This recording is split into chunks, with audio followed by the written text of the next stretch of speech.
Boa noite, sejam muito bem-vindos a mais um Papo Certo aqui na nossa RS Play. O nosso programa, você já sabe, é totalmente voltado para quem faz o Brasil acontecer. Aqui tratamos dos mais variados temas ligados ao empreendedorismo, gestão e economia. Você pode nos assistir aqui no 524 da sua Claro TV digital, acompanhar também, rever todos os programas lá no YouTube do Papo Certo e saber de todas as novidades através do Instagram, papocerto.com.br. E hoje vamos tratar de um tema muito do momento e relevante, que são as alterações na NR1.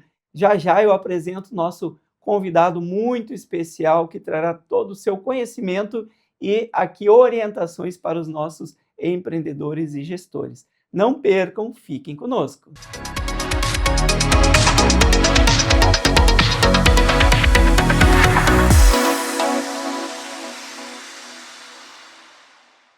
Então, no Papo Certo de hoje, estaremos trazendo o tema das novidades e alterações da nossa NR1.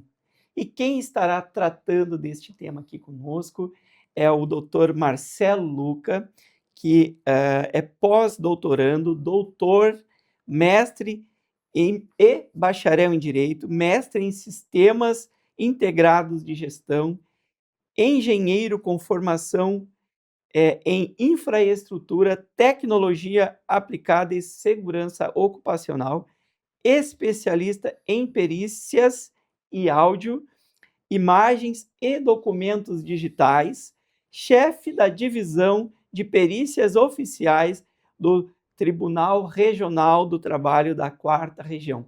Vejam o peso do nosso convidado e tudo que ele trará para nós sobre as mudanças na NR1.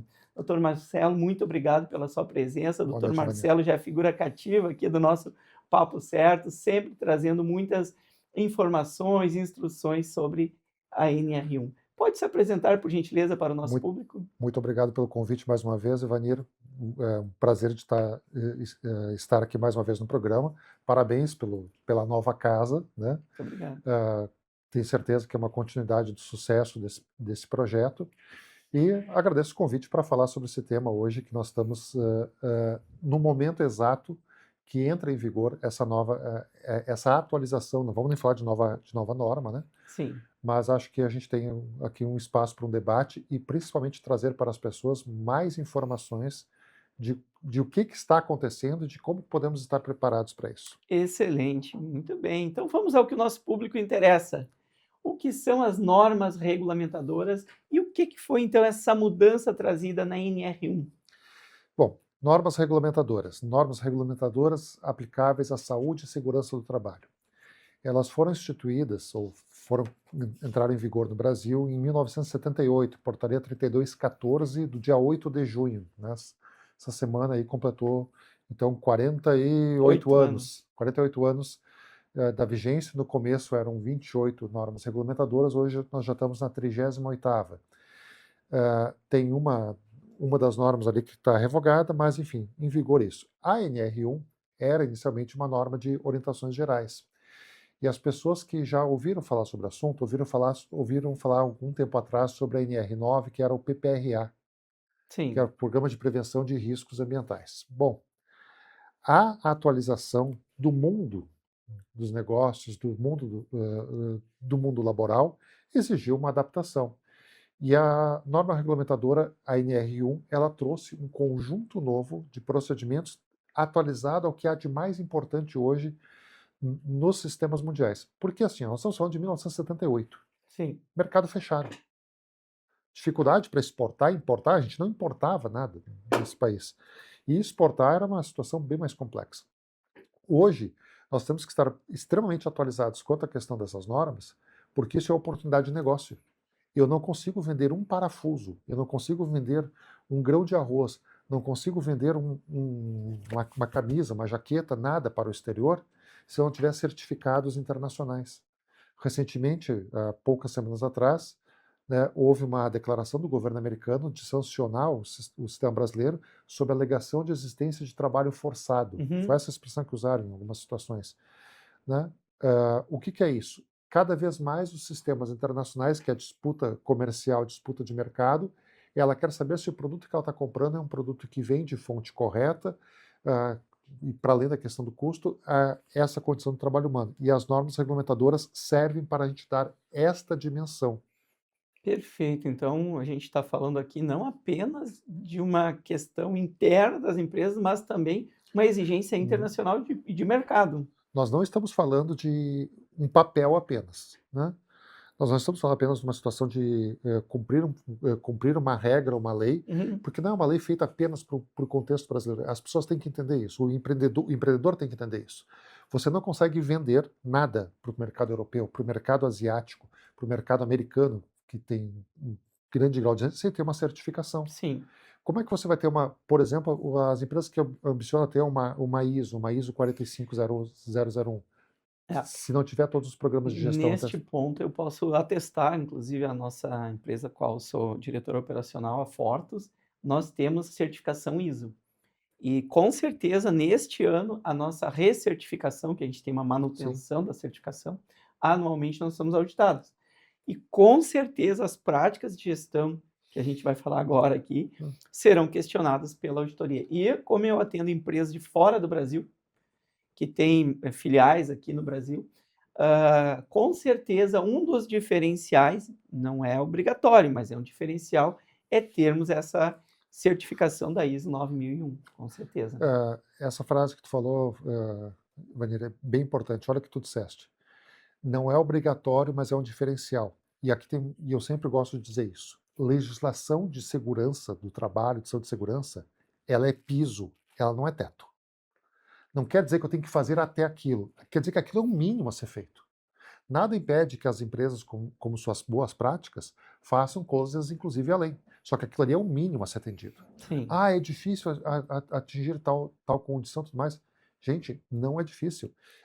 Tem uma série de itens que a gente vai pegar nas normas ali, outras tantas, que acaba resultando em condições de trabalho muito mais favoráveis, e isso é redução de custo.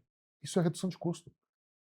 sim, o Ah, funcionário que adoece é o custo para a empresa, porque ela tem, além de mantê-lo, tem todo um custo de treinamento, Tem custo de capacitação, treinamento. repor outra pessoa Quanto no custa lugar. uma expressão que os empreendedores, pessoas que têm pessoas trabalhando hoje em dia, dizem: é difícil conseguir mão de obra. O que a empresa está fazendo para que criar um ambiente que a pessoa diz: não, eu gosto de trabalhar aqui porque eu estou seguro, porque eu não fico doente, o ambiente não me adoece, né? Estamos falando sobre, especificamente nesse caso da NR1, que fala sobre os riscos psicossociais, mas veja só, a NR15, que fala sobre adicional de insalubridade, só para Uhum, pegar um outro gancho, sim, ela estabelece os adicionais de insalubridade. certo. Ah, a pesso- eu acho, e com todo o respeito a quem divirja, né, mas veja só, o adicional de insalubridade em grau médio é pagar 20% sobre o salário mínimo. A pessoa ganha um salário, vamos imaginar que ela ganha R$ 5.000, não é 20% sobre R$ 5.000, é pagar 20% sobre o salário mínimo para que essa pessoa fique doente. Eu acho que os empreendedores têm que se dar conta de que isso é uma sinalização de que o ambiente dele não é um ambiente saudável. E eu vejo, infelizmente, algumas pessoas oferecer como anúncio de emprego, ofereçam um salário X mais adicional de salubridade. Gente, sabe quanto é que custa uma máscara? Quanto custa uma luva que pode acabar com essa salubridade? Custa centavos. Custa centavos. E daí está pagando isso. E ao pagar continuamente adicional de salubridade, tu estás criando um funcionário, um profissional, que vai ter tempo de vida útil reduzido por conta da questão previdenciária, que ele vai se aposentar antes, e vai levar o teu conhecimento adiante. Que Né? loucura, né? Doutor Marcelo, a NR1 ela fala muito sobre a gestão de riscos. E o que na prática isso leva a mudanças dentro da empresa? Principalmente, ela diz assim, ó, olhe para a sua empresa, perceba os riscos. Né? Não haja sob demanda, haja de maneira proativa e de maneira antecipada. Né? Conheça o lugar, porque, volto a dizer, ter apenas um papel ali, uma folha de papel que diga que os riscos estão identificados e não agir de maneira continuada, a gente está falando aqui, por exemplo, do ciclo PDCA, ciclo da melhoria contínua. Né? O teu plano de gestão que tu fez para poder fazer a minimização de riscos, ele tem que estar permanentemente sendo visto, atualizado, e como gestor, tu tens que ser esse elemento proativo. Essas atualizações, elas chamam a pessoa à responsabilidade e a esse papel de estar mais presente e cuidando. E quando falo de gestão de risco, é isso. Ela tem que ser gestor. Ela não pode ser gestor passivo. Nós não temos espaço para passividade no mundo altamente competitivo. Excelente. E como as empresas, então, elas podem identificar, lidar, tratar estes riscos identificados, sem que isso gere muita burocracia dentro da empresa? Primeiro, né, se dar conta de que isso precisa ser feito, contar com trabalhos, por exemplo, a Fortus é uma empresa que oferece serviço de maneira séria, que tem um conjunto de profissionais, enfim, mas tendo muita participação direta, né, tendo muito contato. Identificação de risco, muitas vezes a gente não se dá conta. Eu vou contar aqui um casinho rápido, né? Eu Claro. estava dando um treinamento de prevenção de incêndio, Uhum. né? Estava dando um treinamento de prevenção de incêndio e os meus colegas, eu, por razões óbvias, não posso dizer qual era o local que Uhum, eu uhum. estava dando esse treinamento, mas o pessoal lá de Palmeiras das Missões odeia que eu conte. Ops, desculpe, né? E tinha um extintor de incêndio na Sim, parede, sim, né, fixado. A regra de prevenção de incêndio diz que embaixo do extintor não pode ter nada. sim, E era um prédio, era um fórum, e embaixo do extintor, que era um extintor de água, certo. estava o no-break da unidade. Meu Jesus. Até onde eu sei, água e eletricidade não combinam. Não. E daí quando eu li aquilo, gente, sabe o que a pessoa me disse, Evelyn? Eu não tinha percebido. Então, muitas vezes, o olhar de fora, ele traz isso. E a pessoa começa a desenvolver e perceber o olhar que muitas vezes o risco não está diante do alcance. Uhum. O risco invisível é aquele que tu vai pedir ajuda. Mas o risco que está mais visível, que tu perceba, que é teu entendimento, tens que colocar no papel, tens que registrar, tem que minimizar ou elidir esse risco. É, muito bem. E eu percebo, através das assessorias que nós damos e da própria adequação que a Fortus está passando, que muitas práticas que a gente teve no passado, muitas vezes se perderam, Sim. ou que a gente tem no momento, se elas forem retomadas, acompanhadas, executadas, deixadas claras, né, os seus objetivos, muitas vezes não precisa investir muito em ter novas práticas de gestão, como a gente vai falar agora aqui do mais voltado para a norma Sim, sim. da mudança agora, hã, se não adequando aquilo que já se tem. Eu entendo que muitas empresas têm boas práticas, muitas só têm que fazer algumas adequações e assumir aí novas práticas, mas eu vejo que para as pequenas empresas, muito importante, especialmente que têm menos recursos, melhorarem e controlarem melhor as suas práticas, né. Muitas vezes, essas melhorias são coisas extremamente simples, Simples, muito simples. exato. Um caso, eu fui fazer uma assessoria ou consultoria numa empresa que tinha um problema grave de ruído, né? Não sabemos, está estourando o limite de decibéis e tal, não sei o quê. Sabe qual foi a solução dada para a empresa? Era Qual? virar a posição da máquina. Porque o ponto que estava o motor virado gerava um ruído, a onda sonora vinha para cima das Sim, pessoas. Foi só virar a máquina. resolvido. Daí colocou o decibelímetro, mediu, diminuiu 5 decibéis, veio abaixo da tolerância e todo mundo dizia, meu Deus, Que que melhor. alívio. Foi mudar uma máquina, foi virar ela, literalmente, estou dizendo, ela fez um giro de 90 graus e pronto, sem prejudicar a funcionalidade e tudo mais. Excelente. A atual mudança que a gente teve, então, na NR1, ela remete a mais cuidados psicossociais, Psicossociais. né. O que isso significa na prática para as empresas? Riscos psicossociais são aqueles riscos que a gente diz de um ambiente de trabalho doente. A gente está falando de burnout, a gente está falando de assédio, né? Da pessoa chegar para o trabalho e dizer, não gosto de conviver com as pessoas. É aquilo que adoece a pessoa por dentro, né? Adoece, são as doenças mentais, as doenças sociais, doenças de convivência, que hoje são diagnosticadas e comprovadas, né? A pessoa tem uma condição física ok, apta, mas ela daqui a pouco começa a ter desatenção, começa a ter dificuldade de relacionamento, né? E isso muitas vezes pode se refletir em ações imediatas, Uhum. né? Vamos imaginar que tenhas uma empresa de construção, ou que tu trabalha numa empresa, tem que subir no andaime, né? Ele está lá no andaime, no 8º andar, pendurado, e o sujeito que está contigo junto no andaime diz, poxa vida, tô triste, né? Olha que Tô triste devendo isso. no banco, tô com problema de No, relacionamento, minha no filha e tal, não sei o quê. 18º andar. E o cara, bebi demais ontem à noite e tal, daí tu tá no 8º andar olhando pro sujeito. Essa pessoa está num sofrimento psíquico, não devia estar Sim, naquela tarefa. sim, Pode ser aquela pessoa que está do teu lado. sim. Pode ser aquela pessoa que tá do teu lado ali, trabalhando dia a dia numa máquina ou numa parte administrativa, e que daqui a pouco ela pode causar um problema. Por exemplo, um problema de risco psicossocial extremamente sério. A gente teve um debate interno do tribunal, uma dinâmica que foi feita lá com os nossos servidores, com os nossos terceirizados, e esse é um problema muito sério, isso é risco psicossocial, que é a ludopatia. O que é a ludopatia? São as pessoas que são adictas de jogos, né? Pessoas que estão se endividando, Uhum. que ficam o dia inteiro ali com o celular tentando ganhar em algum jogo, Só perde. alguma roleta, algum cassino de apostas, e a pessoa se endividando, fazendo empréstimos para poder fazer apostas, colocando limite de cartão de crédito para fazer apostas. E daí a pessoa está no trabalho, né? E isso causando situações, inclusive, um processo que eu atuei dentro do tribunal, sem dar muitos detalhes, mas era um empregado de uma agência bancária Uhum. que usou dinheiro do banco, né, para fazer uma aposta pesada, Meu. né, E perdeu, óbvio. tendo certeza de que iria dobrar o dinheiro, retirou o dinheiro da conta, eram contas ali que a pessoa não movimentava, ele foi lá, fez uma movimentação rápida, tirou o dinheiro, passou para a conta dele e fez uma aposta num desses sites de apostas esportivas, porque ele tinha certeza que o time ia ganhar. Perdeu valor milionário nisso aí. Então, essa quantidade, quando a gente está falando do arco de riscos psicossociais, a gente está falando de tudo que possa levar a isso, e outras situações que levam a situações de suicídio, de automutilação, de agressão entre colegas, né? Pô, eu tava aqui quieto, nada, o cara, eu dei bom dia, o cara veio aqui e me agrediu.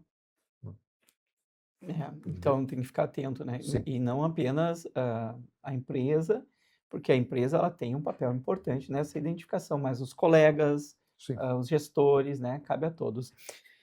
Doutor Marcelo, cobrança de metas, né? Pressão no trabalho, assédio moral, até onde vai o limite entre a gestão e essa questão de risco psicossocial? Esse é um trabalho que tem que ter muito acompanhamento de uma assessoria, de um treinamento adequado, porque cobrar meta é papel de gestor. Só que não é qualquer pessoa que vira gestor, porque saber cobrar meta, saber incentivar a equipe é qualidade, e isso se faz a partir de muito treinamento e de muita capacitação. Não é qualquer, agora eu sou um gestor, agora, tá? E acha que é pegar, ficar gritando, ficar humilhando, né? Ficar se impondo. Tem um primado antigo das ciências administrativas que é o seguinte: tu não promove o teu melhor vendedor para ser gerente só por ser um melhor vendedor, que tu corre risco de não ter um bom gerente e perder teu melhor vendedor. Ser gestor necessariamente precisa que essa pessoa também seja muito qualificada. E você tem que se preparar. Cobrar metas é dever do gestor e tem que saber como cobrar. Agora, uma outra coisa é assediar, é ficar mandando mensagens que toca no pessoal, que toca no íntimo, que derrube a pessoa moralmente, de fazer humilhação. Olha, tu não atingiu a meta desse mês, vem aqui colocar um chapéu, ficar dançando no meio, vai ter que atravessar pelado isso aqui. Cara, coisas que a gente vê que são E bizarras. vê muito disso ainda. Sim, hoje em dia isso tem sido bastante combatido, mas infelizmente nós temos certas. Aquela coisa que parece até simpática, né? O funcionário do mês ali está na Sim, coisa. Isso dentro de um programa geral de incentivo tem que ser muito bem trabalhado, porque daqui a pouco tu estás lidando com a autoestima dos outros e tu cria também competição. E volto a dizer, gestor não é alguém que resolve, agora eu vou contratar 2, 3 pessoas. O gestor também tem que se capacitar. Cobrar, saber cobrar e cobrar metas é uma arte. A pessoa tem que ser qualificada para isso. eu ia perguntar exatamente a isso. E aí a principal dica aqui para o nosso gestor que está assistindo: até que ponto cobrar faz parte do papel de líder, de gestor, E qual é o limite, então, para que aquilo não se torne um assédio? O limite me parece que é esse, né? Primeiro que a meta tem que ser clara. E outra coisa, a meta tem que ser razoável. Eu não posso chegar para um vendedor de uma loja sei lá, uma loja de confecções e dizer, esse mês tens que vender, vamos usar um número aqui só exemplificar, tem que vender Sim, R$ 1.000, né? Vamos usar um exemplo aqui só para, tem que ver. Só que a média e tem 5 vendedores na loja. Cada um tem que fazer uma meta de R$ 1.000. Só que o faturamento da loja no mês anterior foi 2.000. A loja inteira faturou 2.000. ou E, então não tem um né, estoque suficiente para não vender tem o 5 estoque mil. suficiente para vender 5.000 e pressiona as pessoas. Não, mas como assim? Então, assim, a meta tem que ser realista, tem que ser factível, tem que estar coordenado com o mercado. Se eu tenho uma loja que vende aquecedores, eu não vou exigir uma meta dessa em janeiro, né? Sim, Então a meta tem que ser algo factível. O mecanismo de cobrança tem que ser transparente para a pessoa, para que ela conheça e entenda o que está do que está sendo cobrado e sim, possa ser monitorado. E outra coisa, parem, por favor, de trabalhar com metas que sejam absolutamente engessadas e que elas não possam ser moldadas ao longo do período. Eu estabeleci uma meta para um mês, estabeleci uma meta para um semestre. Olha, no meio do caminho, né, estamos falando de PDCA, sim. Plan Do Check Act, né, revisa a meta. Só, olha, gente, ó, que legal, a meta, né, não vou usar a expressão aquela, vamos deixar a meta aberta, não, tal, não vamos entrar por aí, mas as metas elas têm que ser revistas. Então, essa definição tem que ser isso, porque senão vira assédio, vira cobrança exagerada. Essa pessoa adoece, ela não vai dormir direito, que ela vai ficar pensando, vou chegar amanhã, vou tomar uma bronca. Não é por aí. Muito bem. E doutor Marcelo, quais são os sinais de que o ambiente de trabalho está sendo prejudicial para a saúde da equipe? Absenteísmo, né? Ah, clima. A gente percebe quando a gente entra num ambiente de trabalho em que as pessoas estão tendo um espírito cooperativo, né? Detalhes mínimos, às vezes, se tu tem uma equipe grande, tu olha assim, começa a olhar se tem a situação do cafezinho, se as pessoas fazem, combina de ter um caixinha para poder pagar o café e tem gente, e existe esses espíritos mínimos, se as pessoas fazem as refeições juntas, né? A gente nunca convida um inimigo, né, para dividir a comida, né? A palavra companheiro vem de comparte o pão, companhes, né? Então, se tu não desfruta de uma refeição com uma pessoa com quem tu tem mínimo de relação, é sinal de que essa pessoa não é alguém que tu queiras compartilhar o pão, não é teu companheiro. E aquela pessoa pode estar doente, né? E aquilo ali pode estar criando um ambiente contaminado. E muitas vezes o ambiente pode estar sendo a partir da atitude de um, de dois, ou de uma política própria. Então, identificar o risco é um trabalho que pode ser de diversas razões, né? Pode ser de diversas razões, pode ser em função das condições salariais, das condições de trabalho, às vezes da condição de trabalho, sobrecarga e atitude que se faz. Tudo que é feito com transparência, chega para os funcionários e diz, olha, isso aqui é dessa maneira, resolve muita coisa. Transparência. Uma transparência. Excelente. Doutor Marcelo, empresas mais exigentes, mais rígidas, elas correm mais riscos agora com as mudanças na NR1? Eu diria que empresas que são mais exigentes, que são maiores, elas já vinham preparadas a partir da situação anterior. E vamos entender, estamos falando de empresas exigentes, aquelas que têm mais competitividade. Por exemplo, uma empresa que tu citaste o exemplo, que a Fortes tem a certificação, tem uma ISO, né? E é interessante, a ISO é auditável. Ela necessariamente tem que ser auditável, revista e tudo mais. Quando a gente está falando de NR1, de PGR, GRO, a gente está falando de programas que muitas vezes demoram para passar por uma revisão, ou que nem sempre passam, ou que não são verificáveis. As empresas com maiores exigências, mais fortes, elas já estão num ambiente, já estão num ecossistema, que esse ecossistema já leva elas a saberem que devem estar preparados para isso. O que eu disse aqui no começo. Eu não consigo exportar um parafuso para fora se eu não tiver a certificação da origem daquele metal, dos métodos de trabalho, qualidade de acabamento. Será que o banho que foi dado aqui e tudo mais, e tudo isso será que o resíduo utilizado no cromo obedeceu uma norma ambiental? Será que as pessoas, isso aqui tem trabalho forçado? Não, tudo isso tem a ver. Muito bem. E na sua opinião, quais os setores que enfrentam ou enfrentarão mais dificuldades para se adequarem à NR1? Infelizmente, são os é aquela é a frase famosa do final do filme Casablanca, né. No filme Casablanca, quando o pessoal parte no avião, o personagem, o Rick, do Humphrey Bogart, está ali com a arma apontando para o policial, acaba fazendo uma amizade com o policial, e quando chegam os demais membros da polícia, fica se olhando um para o outro, ele podia entregar o cara, e daí eles, quem foi? Eles prendam os suspeitos de sempre, né? E sai a polícia prender os suspeitos de sempre. Nesse mesmo caso, a gente está com a mesma situação. Infelizmente, os setores de sempre. A gente está falando de construção civil, está falando da agricultura, né? E estamos falando, por exemplo, já uma coisa dos tempos mais modernos, os grandes centros de atendimento, os call centers, né? Uhum. Trabalhos que fazem pessoal da área da saúde, né? Se a gente pegar, Especialmente depois do Covid, né? principalmente depois da Covid, se a gente pegar esses setores, construção, agricultura, serviços administrativos de grande impacto, como call centers e área da saúde, nós já temos aí uma massa de gente. Por exemplo, estamos aqui em Porto Alegre. Nós temos o Complexo Hospitalar da Santa Casa, Uhum. que são dezenas de milhares de trabalhadores de Sim. todo o complexo, funcionando 7 dias por semana, 24 horas. E se a pessoa está trabalhando, tem que entregar o seu plantão ali, né? Eu desconheço se o regime é 12 por 36, 24. Ok, mas vamos dar um exemplo, então, de alguém que trabalha no regime de 12 por 36. A pessoa trabalha 12 horas, folga 36 horas, trabalha mais 12. A pessoa está 12 horas, de repente passando a noite e tal, e está esperando chegar o colega ali, e o colega não chega. E ele Não tem que pode. permanecer no posto ao lado do paciente, ou o vigilante, né? Ou qualquer outra situação.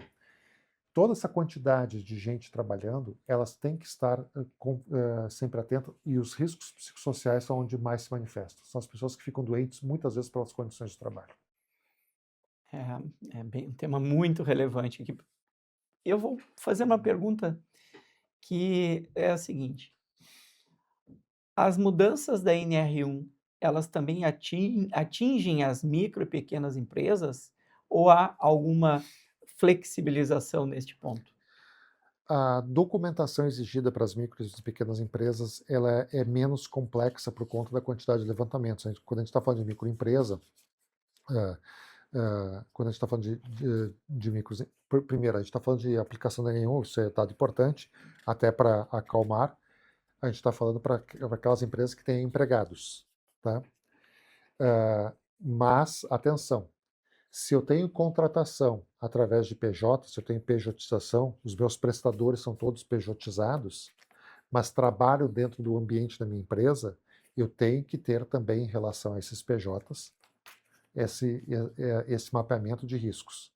Eu não pago o salário deles como salário, eu pago uma prestação de serviço, mas Uhum. se acontecer algum acidente de trabalho, alguma coisa assim, para um prestador, para um terceiro, eu também terei responsabilidade. Então, isso é bem importante das pessoas se darem conta. Mas no caso das microempresas e pequenas, a documentação ela é menos rígida, porque ela é menos complexa. A quantidade de documentação em relação, por exemplo, a funcionários e tudo mais, ela é menos exigida. Mas ninguém está isento. Esse é o ponto. Ninguém está isento. Mesmo aqueles que não tenham pessoas trabalhando como contratados, né? Muito bem, e é possível implementar essas mudanças na NR1 sem aumentar muito os custos para a empresa? Sim, principalmente se a gente conseguir aquele discursozinho, lá vem o prevencionista dizer que é investimento, que não é gente, tá ok, é custo. Gasta dinheiro, tem que assinar, pagar o profissional, mas ele o custo que tem para isso é muito menor do que a despesa que isso geraria. Só que assim, ó, fica aqui um alerta bem importante para todo mundo. Por favor, não entra no chat GPT e pede para ele fazer uma NR para vocês. Contrata uma empresa que nem a Fortus, chama um profissional. Teve um caso, Ivanir, que eu disse que ia comentar. Tinha um processo que a empresa era uma empresa do segmento de panificação. Aham. né? E daí, antes da NR1 era o PPRA, que era o Programa de Sim, Prevenção de Riscos Ambientais. E foi exigido na reclamatória trabalhista, dizendo que havia insalubridade no ambiente de trabalho e que fosse apresentado a documentação referente às análises de insalubridade. E a empresa vai lá e apresenta um PPRA aham, da empresa. A juíza me chama lá e diz, escuta, tá estranho isso aqui, eu não estou entendendo, é isso mesmo? E eu fui lá, peguei o PPRA, uhum, que a empresa tinha contratado alguém sem qualificação, a pessoa sim, abriu a gaveta e entregou. E daí tinha um capítulo inteiro do PPRA sobre os riscos decorrentes da serragem. Serragem de madeira. sim, sim. Só que Só que empresa era? era uma padaria. Uma padaria. Era uma empresa de panificação que tinha outras situações. Ou seja, fizeram Ctrl+C, Ctrl+V num plano que o que aconteceu? Diante daquilo, a gente olhou e viu várias outras inconsistências, Sim, porque era meramente Ctrl+C, Ctrl+V, de uma coisa totalmente genérica, sem se ater às particularidades da empresa. Isso vale também para a NR1. Naquele caso, a juíza deu a nulidade da existência do programa, porque ele não se prestava àquilo, sim. e condenou a empresa. Esse é É. o risco. O risco de se fazer uma norma sem contar com um apoio sério, sem procurar uma empresa que oriente e tudo mais, daí você vai virar um custo muito maior. É, com certeza. Muito bem, hoje estamos aqui conversando com o Dr. Marcelo Luca, né, que gentilmente está trazendo toda a sua experiência, não apenas teórica, mas prática, especialmente do Tribunal Regional do Trabalho aqui da Quarta Região. E acredito que todos aqui que estão nos acompanhando estão gostando muito e temos muito mais novidades aqui, informações para trazer a todos. Quero aproveitar este momento e agradecer aos nossos apoiadores, a Fortus Group, com todas as soluções 360 graus em gestão empresarial, com os serviços de contabilidade, recursos humanos, consultoria financeira, fiscal, tributária, ou seja, soluções completas para as empresas. Também o Fortus Hub, o seu software de gestão financeira para empresas de serviços, e o Sindiconta, o Sindicato dos Contadores do Rio Grande do Sul. Doutor Marcelo Luca, então, seguindo com as novidades da NR1, né? Quais são os erros mais comuns cometidos pelas empresas ao tentarem se adequar à NR1? Evanir, um dos erros mais comuns, um dos erros mais básicos que faz é achar que pode fazer isso, né, de qualquer maneira ou que qualquer solução é possível. A gente falei antes sobre não dá para ficar usando inteligência artificial, qualquer coisa assim para isso, porque volto a dizer, a consequência que tem daí por diante, ela é muito mais grave, muito mais onerosa do que qualquer outra possibilidade que tenha de fazer a coisa bem feita. Ninguém, aquele cuidado que você tem de você não vai lá colocar o dinheiro da empresa. Ah, olha só, eu abri um banco aqui na esquina numa operação que ninguém sabe o que é. Não, peraí, tu quer saber se o banco oficial, qual é a solidez, o Uhum, que tem de garantia, se ele pertence a fundo garantidor, tu quer saber onde é que está botando teu dinheiro. Você não vai alugar um prédio, uma instalação para botar a sua empresa que esteja numa área de risco, ou que esteja sujeito a ter que fazer. O que não dá para fazer hoje em dia é imaginar que isso não tenha que ter atenção, e essa atenção envolve, inclusive, a escolha de quem vai fazer isso. sim. Tem solução, eu tenho dentro da empresa um profissional, engenheiro de segurança, tem um médico do trabalho, Uhum, tem uma equipe multidisciplinar, beleza, faça por isso, que inclusive vai ter bons resultados, porque conhece bastante a realidade. Ter o olhar de fora também é muito importante. O que não dá para fazer, uma situação que eu vi, ainda ontem, quando eu recebi o convite para vir aqui, ainda fui conferir lá, tem um site ali que oferece por R$ 120 para fazer o PGR, que é o documento inicial para atendimento da NR1, que tu pede online, tu coloca os parâmetros e te gera isso, né? Provavelmente um texto muito mal feito, não concatenado com a realidade da empresa, e que o profissional que eventualmente assine esse produto é alguém que está longe e que na hora que for chamado à responsabilidade, não é alguém que vai aparecer na tua empresa e dizer, não, peraí, fui eu que assinei, tô aqui junto. Né? Porque vários casos a gente conhece.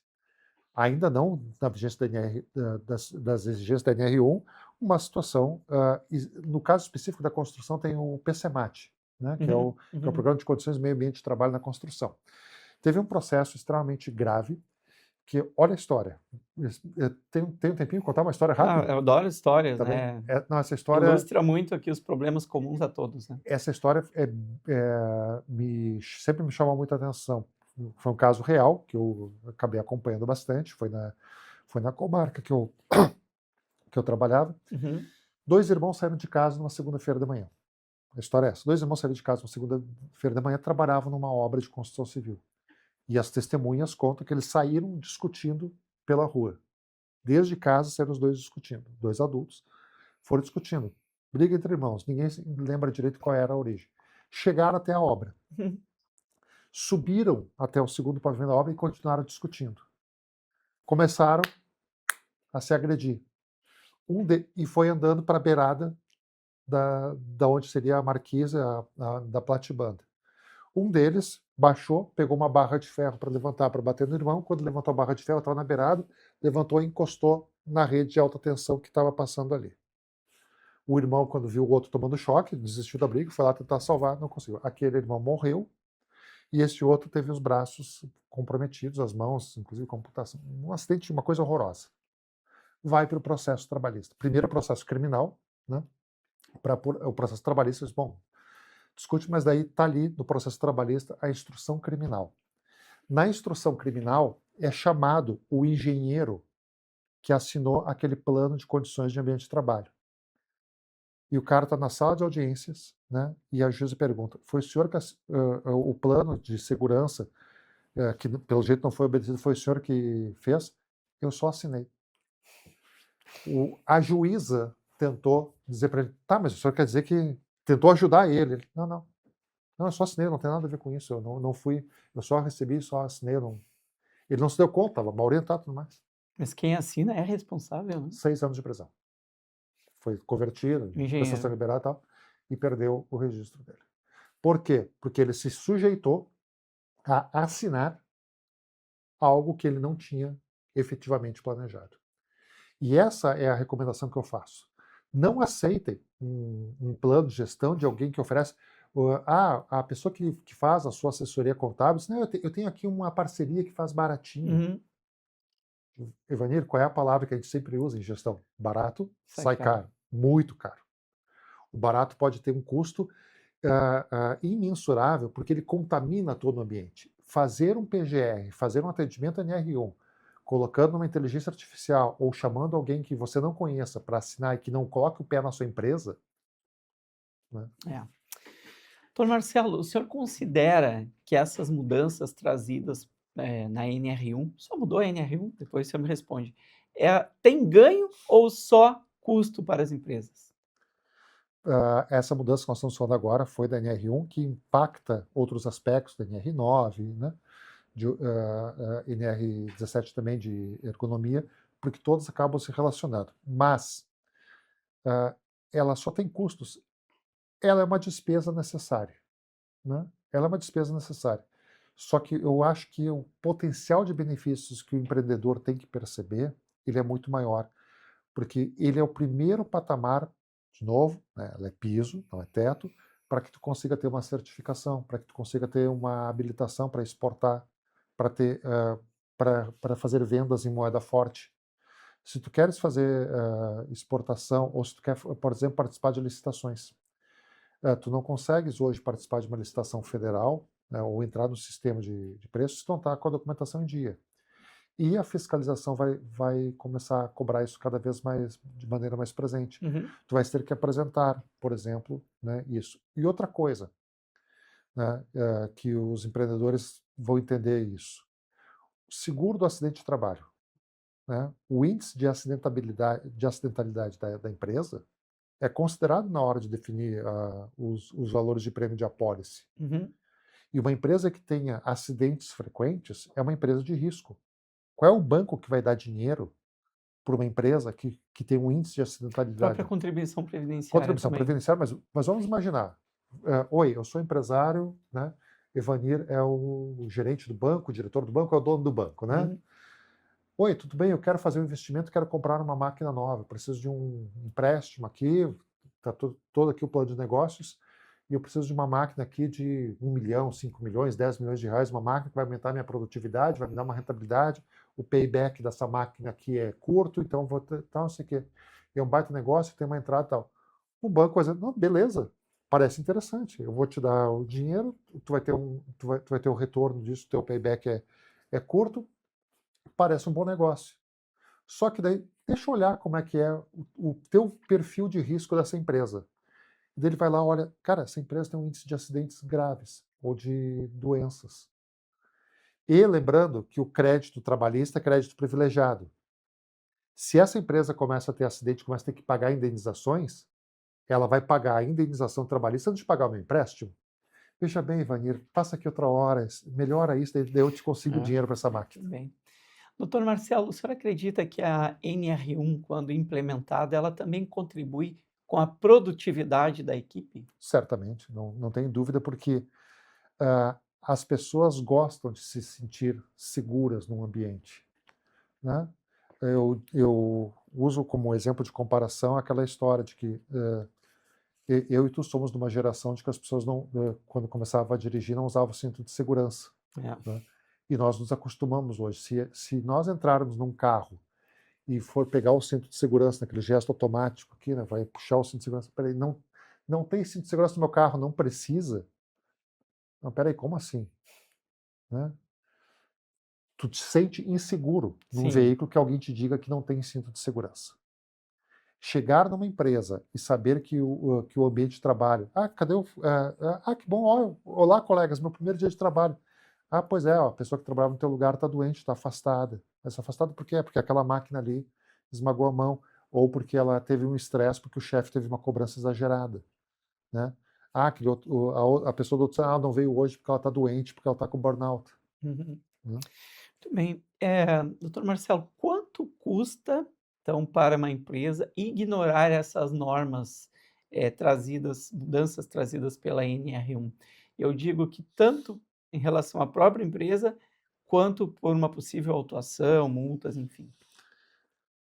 Custa muito dinheiro, custa reputação e custa conceito de mercado. Né? Eu acho que isso forma um tripé suficientemente forte para ver que não é um bom negócio. A ideia de teres um produto associado a uma empresa com acidentes, né? A ideia de teres um produto, de ter uma empresa que os melhores talentos não querem trabalhar porque sabe que as pessoas ficam doentes lá dentro, né? A ideia de que a empresa tem o seu risco elevado e isso dificulta crédito, dificulta uma série de coisas, é um péssimo negócio. Só para lembrar, né, hoje em dia isso não se cria tanto, mas lembra, Evanir, alguns anos atrás, desculpe se a gente a falta de cabelo, os cabelos brancos contam histórias mais antigas, mas os empreendedores vão lembrar.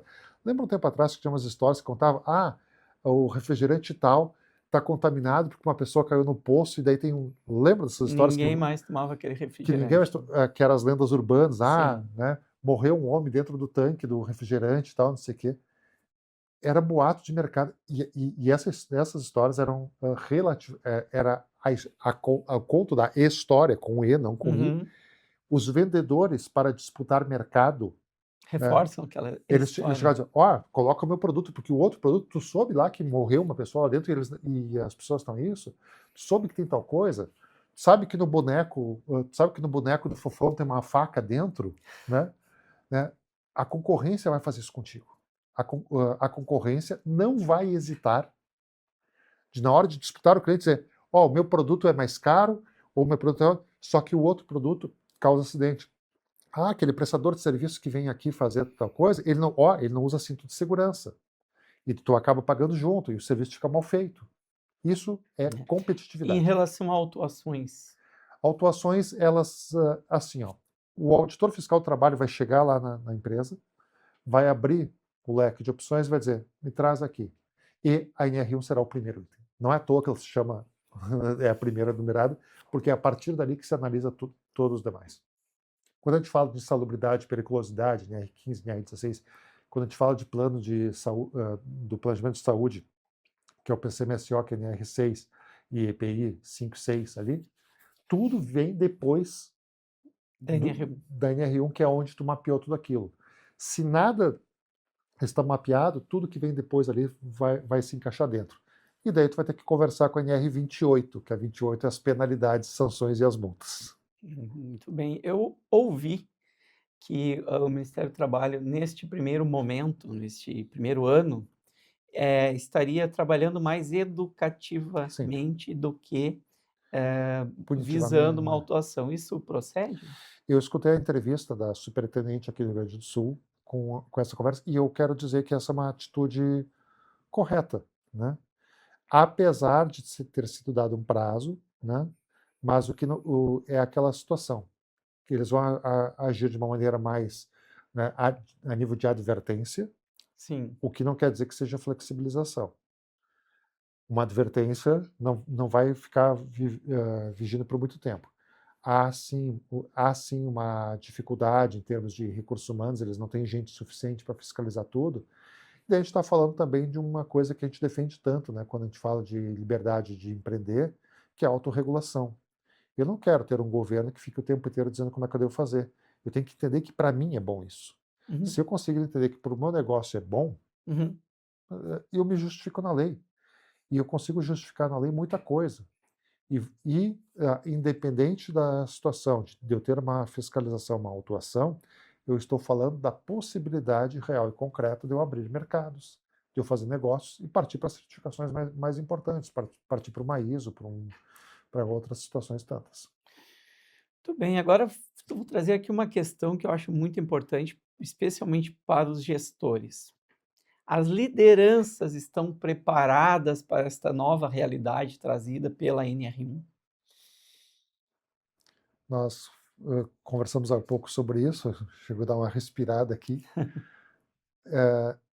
É, é muito difícil escolher um bom gestor, né? O pessoal reclama tanto, que estou com dificuldade de mão de obra no mercado, enfim, mas tomar a decisão do bom gestor, contei o exemplo aquele, né, de que o teu melhor vendedor não precisa ser o teu melhor gestor, Sim. porque acho que é outro perfil, são outras características, é inteligência emocional, é capacidade de liderança, e a liderança tu pode fazer ela de diversas maneiras, a liderança pela opressão, pela pressão, mas as empresas têm que se dar conta disso. E o próprio empreendedor, que é o líder principal, que é o primeiro líder, né, ele também tem que estar capacitado e entender a linguagem, né? Aham. Ele não pode demonstrar incerteza e não se esgota.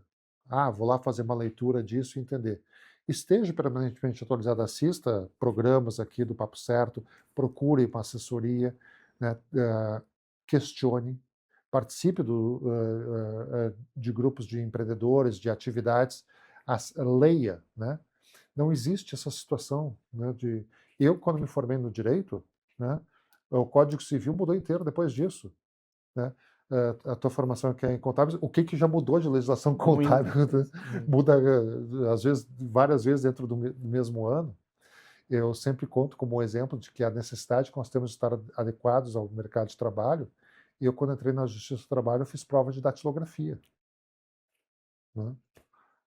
Quantas máquinas de datilografia? Eu fiz também, Não, cursinho de datilografia, datilografia. e tinha que ter uma prova de datilografia e tudo Sim. mais. O empreendedor, né, que não se atualizar, ele não vai estar adequado e, inclusive, não vai perceber oportunidades. E a liderança que ele vai colocar para trabalhar para a empresa dele vai comprometer o negócio dele.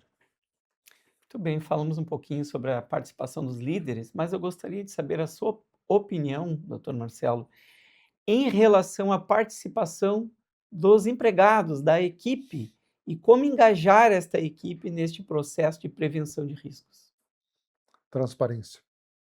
Transparência e é aquela coisa. Existe algumas regras, assim, a gente brinca que são as leis não escritas na saúde e segurança do trabalho, e uma delas é: eu me cuido, eu cuido do outro e permito, e eu aceito ser cuidado, né?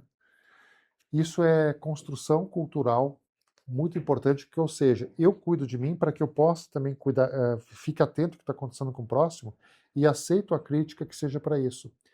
Só que o ambiente de trabalho só vai conseguir fazer isso dessa maneira se as pessoas tiverem confiança e saberem, se eu disser alguma coisa, eu vou ser demitido, vou ser advertido, vou ser visto como, qual é o tipo de espírito e qual é o tipo de ouvido que eu vou ter com a liderança, que eu vou ter com o gestor? Ele vai me ouvir ou vai me criticar?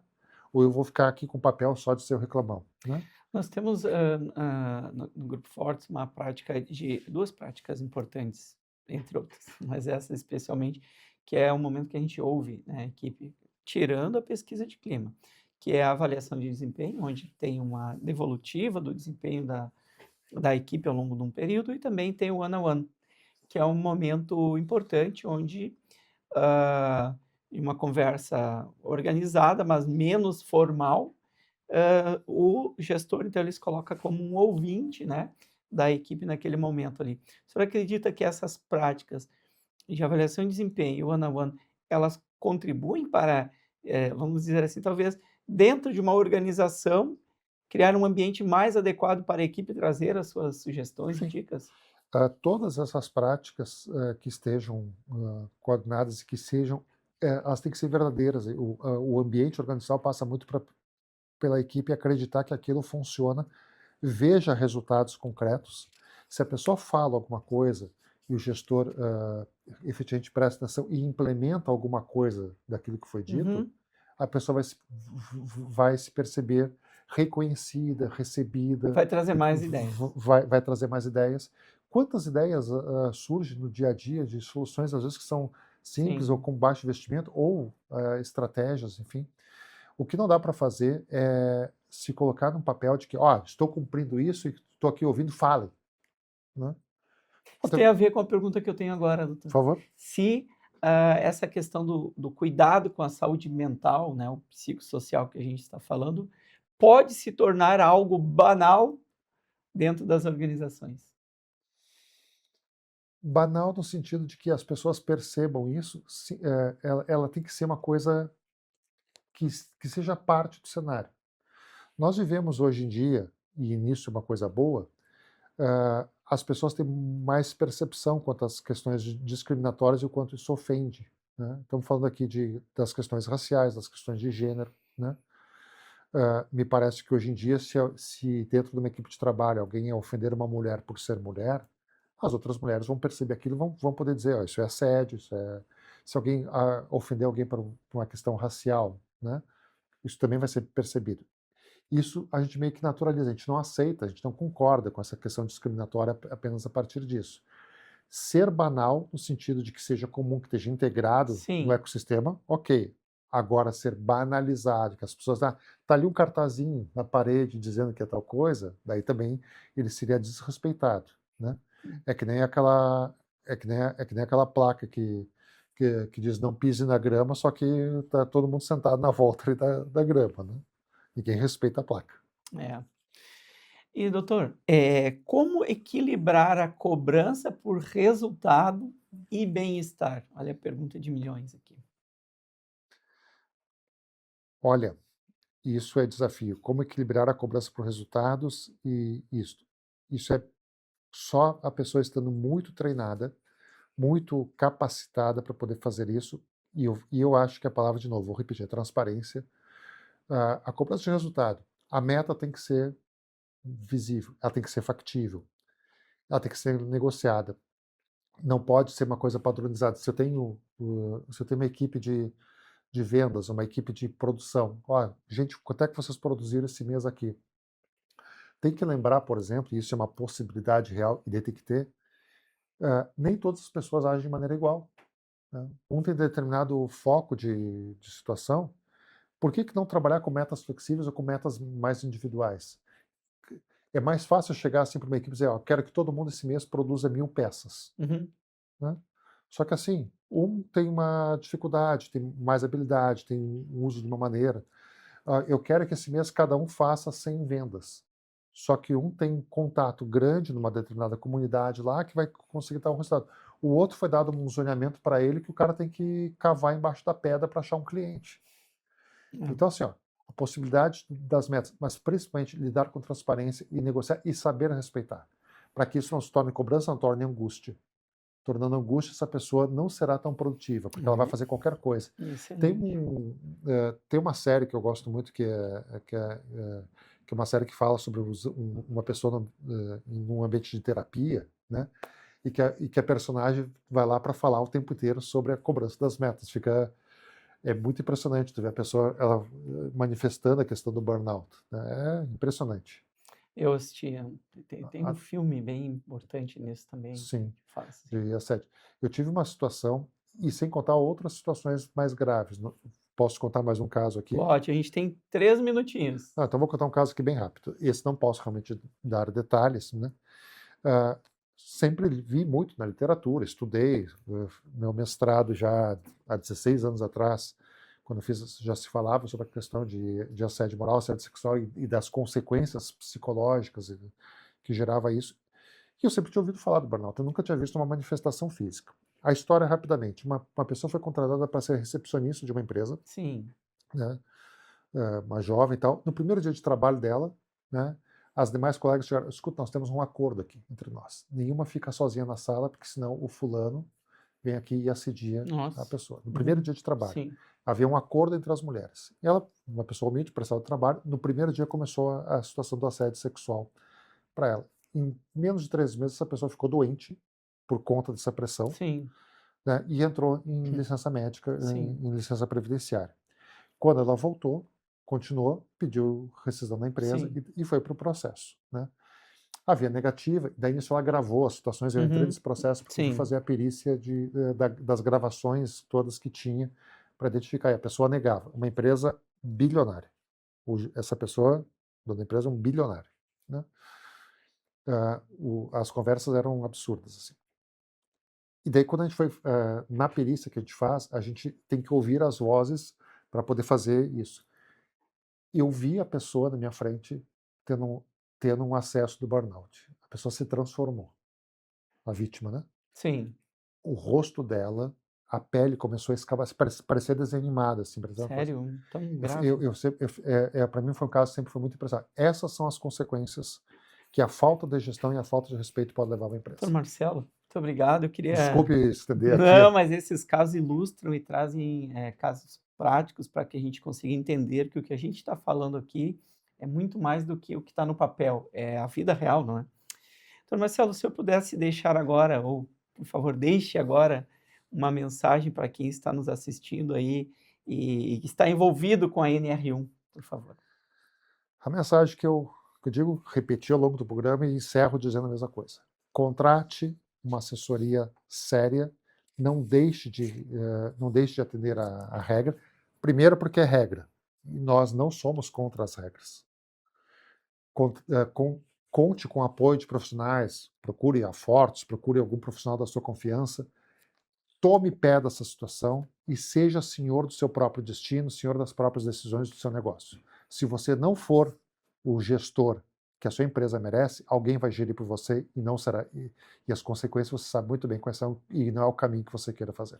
Muito bem, e quem quiser fazer um contato com o senhor, como é que ele encontra? Faço contato aqui pelo programa, tudo mais, tem as minhas redes sociais, por razões por razões profissionais, por ser servidor do judiciário, não atuo de maneira privada, salvo situações específicas, mas tem a minha vida acadêmica aí. Vou voltar aqui para falar sobre outro assunto, outro momento, que Com estou lançando certeza. uma publicação na minha tese de doutorado, enfim. Mas, por favor, através do programa que coloca, que o pessoal da produção Muito pode bem. fazer contato. Muito obrigado, doutor Marcelo Luca, que trouxe aqui para nós todas as suas colocações aqui sobre essas mudanças muito importantes que estamos vivendo no momento da NR1.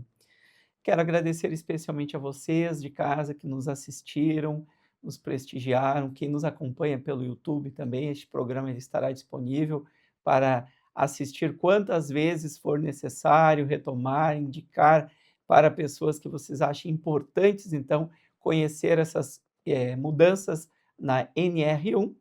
Fiquem conosco para os próximos programas. Um abraço e boa noite.